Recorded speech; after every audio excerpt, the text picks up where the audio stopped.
Chers amis golfeurs, bonjour.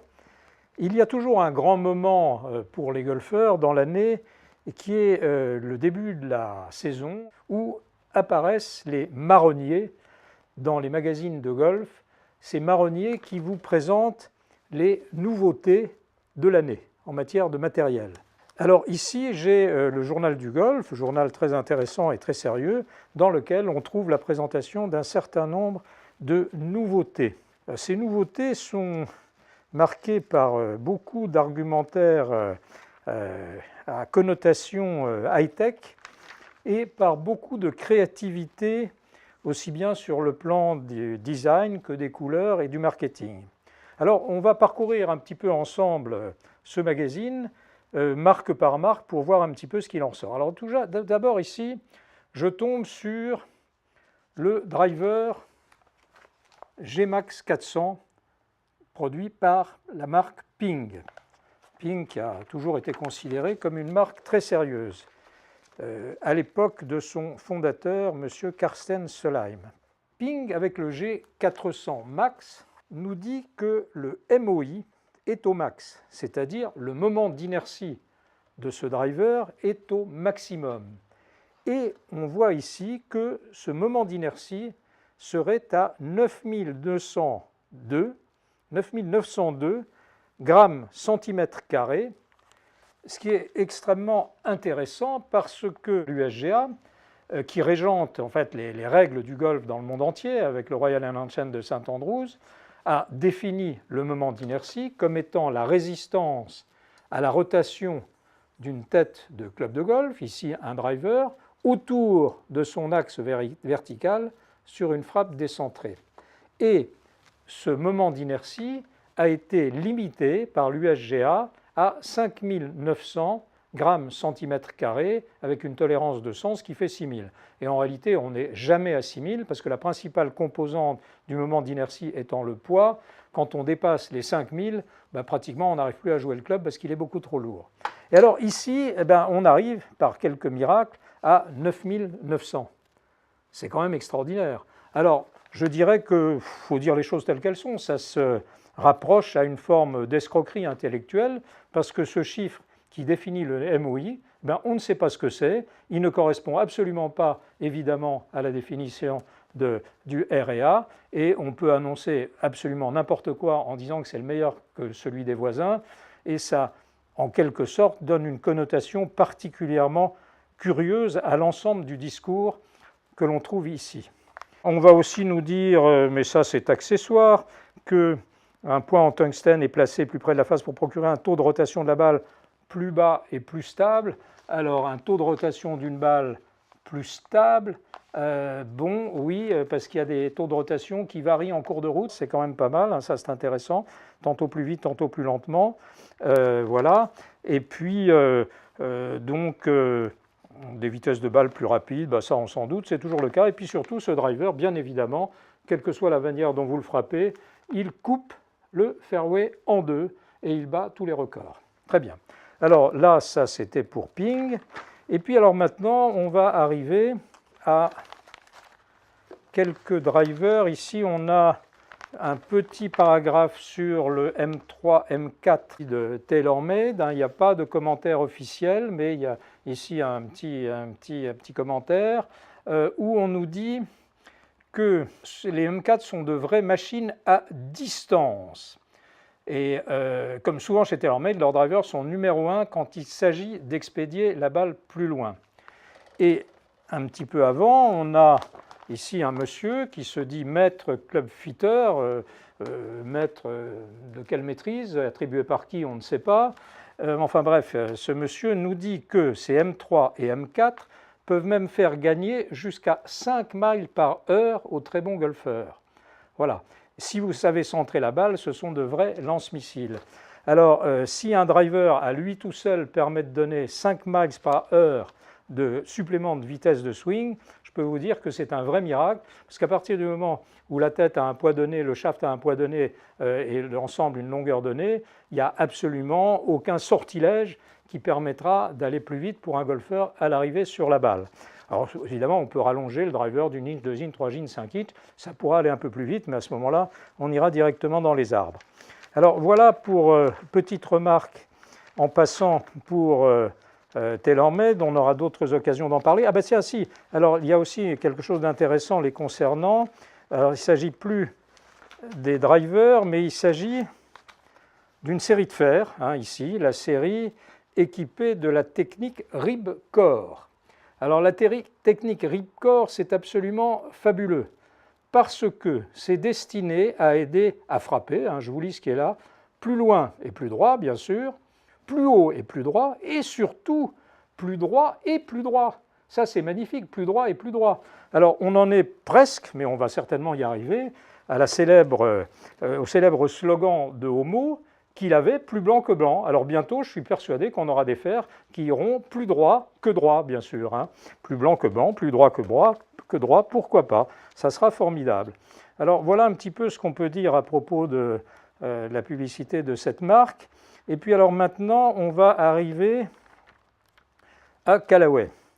Alors Callaway, si je puis dire, c'est une grande dame du matériel de golf qui nous a proposé maintenant, après le Epic, qui était insurpassable l'an dernier, ça fait pas très longtemps, et alors on n'a plus le Epic maintenant, mais on a le Rogue. Le Rogue qui n'est pas, comme le dit là certainement un responsable de la marque, n'est pas qu'une simple évolution du Epic. Hein. Le Rogue, c'est quelque chose d'entièrement nouveau. On lit ici que nous avons supprimé le poids coulissant et la structure en fibre de carbone de la semelle. Alors ça, c'est intéressant parce que, je vous le montrerai tout à l'heure, les poids coulissants, rappelez-vous, il y en avait il y a encore 1 an, 2 ans, etc. Il y en avait absolument sur tous les drivers. Puis on en avait mis sur les bois également.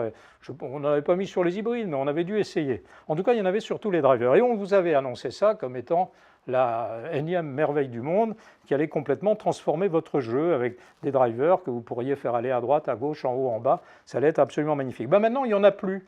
Et on vous annonce ici et dans d'autres articles, notamment sur une revue américaine, que, n'est-ce pas, c'est beaucoup mieux d'avoir découvert qu'en enlevant ces masses amovibles, ça a amélioré de façon substantielle l'efficacité de ces drivers et de ces bois. Donc, première nouvelle, et je vous verrai, c'est pareil pour beaucoup de marques, exit les maslots amovibles. Et puis alors, je ne vais pas vous lire tout l'article parce que ça serait fastidieux, mais pour trouver les choses les plus amusantes en quelque sorte, on lit la chose suivante.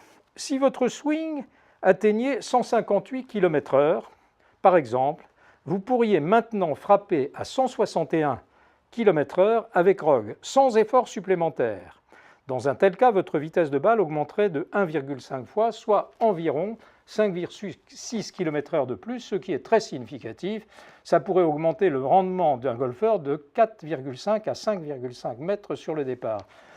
Alors, pourquoi cela? Eh bien, soi-disant à cause de la forme extraordinairement aérodynamique du driver Rogue, qui a été travaillé avec Boeing. Rappelez-vous qu'il y a quelques années, on avait travaillé chez Callaway avec Lamborghini, mais maintenant c'est avec Boeing.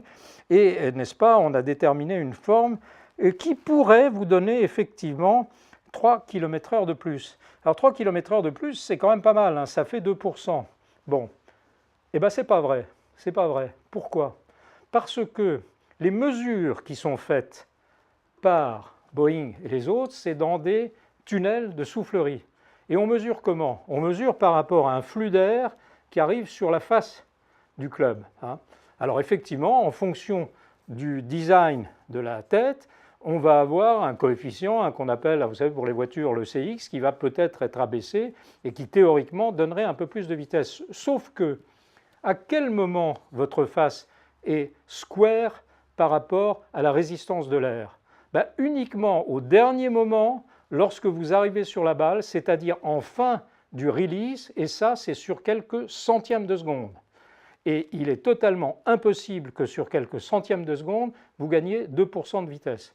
J'ajouterai par ailleurs que la résistance à l'air, elle est fonction de la surface, et c'est même du carré de la surface. Plus la surface est petite, moins vous avez de résistance à l'air. Si vous avez un gros 30 tonnes sur la route, hein, les gros camions américains, là, une résistance à l'air phénoménale, alors là, oui, il y aura un gros fardage, une grosse résistance à l'air. Sur la surface d'une tête de driver, elle est absolument infime. Donc, entre ceci, le fait que ça se produit dans les centièmes de seconde avant l'impact et que dans tout le reste du temps, ce n'est pas la face qui résiste à l'air, mais l'arrière du club, pendant la descente, dans toute la première partie du downswing, c'est absolument pas la face, n'est-ce pas? Donc cet argumentaire est totalement artificiel. D'ailleurs, Callaway en est probablement conscient, puisqu'on vous dit vous pourriez frapper, vous pourriez atteindre, etc., etc. Voilà. Alors ça, c'est pour, n'est-ce pas, l'aérodynamisme. On retrouve d'ailleurs, c'est curieux, on retrouve cet argumentaire de l'aérodynamisme sur d'autres marques, hein, telles que Ping, Cobra, Taylor, etc. Il y a des espèces d'effets de mode comme ça, mode qui a été reprise parce qu'il y a quelques années, pour les plus anciens, vous vous souviendrez des drivers Maxer qui avaient des espèces de déflecteurs à l'arrière et qui étaient supposés du coup être frappés beaucoup plus vite. Voilà pour l'aérodynamisme. On pourrait également parler de la technologie des X-Face VFT des drivers Rogue, n'est-ce pas, qui disposent désormais de la face la plus flexible jamais réalisée à l'ère du driver conforme, avec la plus grande vitesse de balle. Alors, la face la plus flexible jamais réalisée, pour les drivers conformes, qu'est-ce que ça veut dire? Les faces ont une limitation dans leur capacité à restituer l'énergie. Une limitation imposée toujours par les règles du golf et par l'USGA et St Andrews. Cette limitation, vous le savez, c'est 83% de l'énergie qui peut être transmise. Au-delà, le driver n'est plus conforme. Alors votre face, elle peut être comme vous voulez.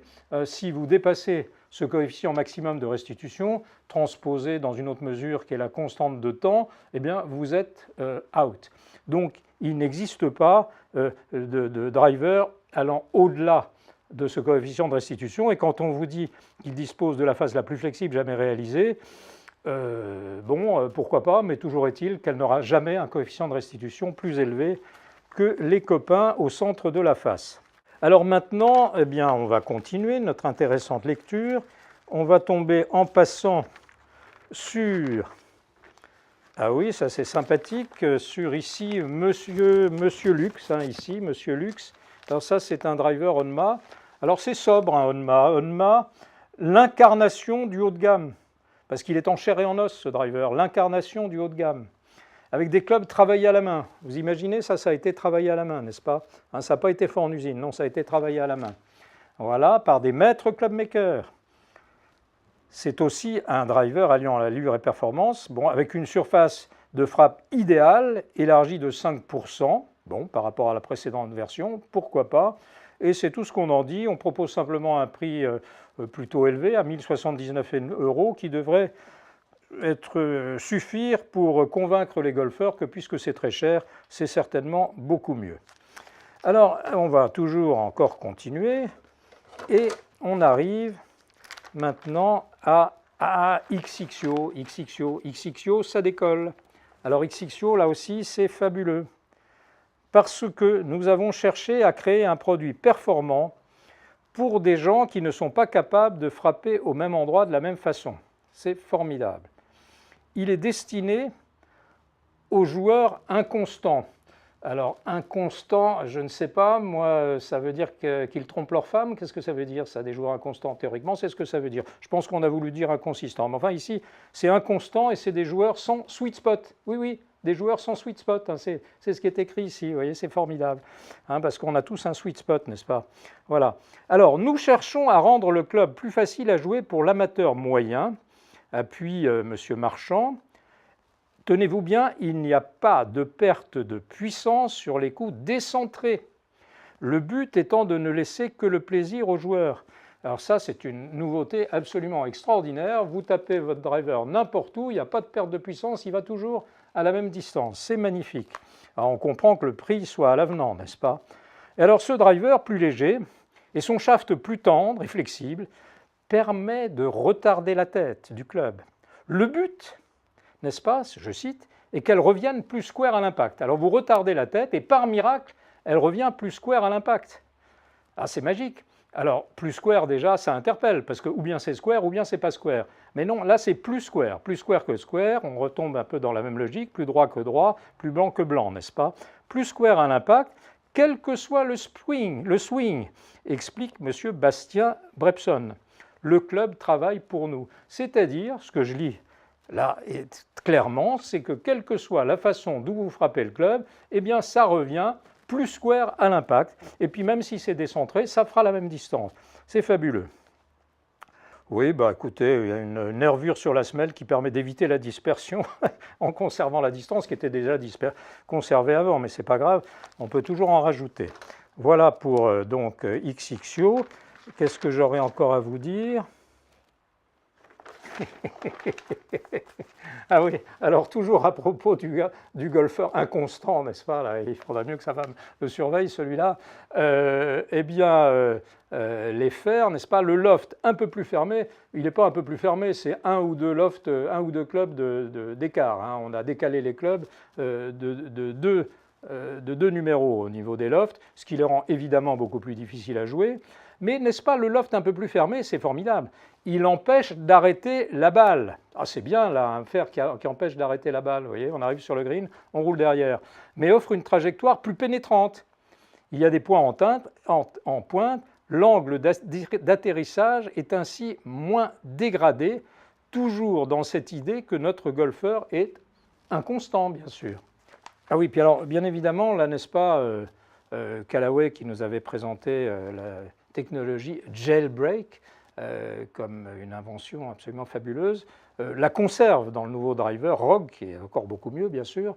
Mais n'est-ce pas, cette technologie jailbreak est au cœur de l'amélioration de la distance. Grâce à la rigidité de la tête, jailbreak nous permet d'avoir une face plus souple et de créer plus d'énergie dans le sens de l'impact. Plus d'énergie dans le sens de l'impact. Et c'est légal. Ah ben oui, créer plus d'énergie dans le sens de l'impact, c'est légal. Sauf que pour créer plus d'énergie dans le sens de l'impact, ce qu'il faut avant tout, c'est de frapper square, n'est-ce pas? Il faut que la face soit square par rapport au chemin du club. Voilà. Alors, n'est-ce pas, vous voyez que tout ça, c'est absolument merveilleux, formidable. Puis l'année prochaine, ça sera au moins aussi bien et probablement encore mieux, parce que les départements recherche et développement marketing ont une créativité sans limite. Mais vous voyez, quand vous faites un driver de golf, vous voyez, il y a un certain nombre de possibilités sur le shaft, sur l'angle de la face, sur la longueur, sur le poids, sur le profil. Alors, voyez-vous, si vous combinez toutes ces possibilités, et encore, je les ai limitées, vous arrivez à un total de 1 540 440 combinaisons.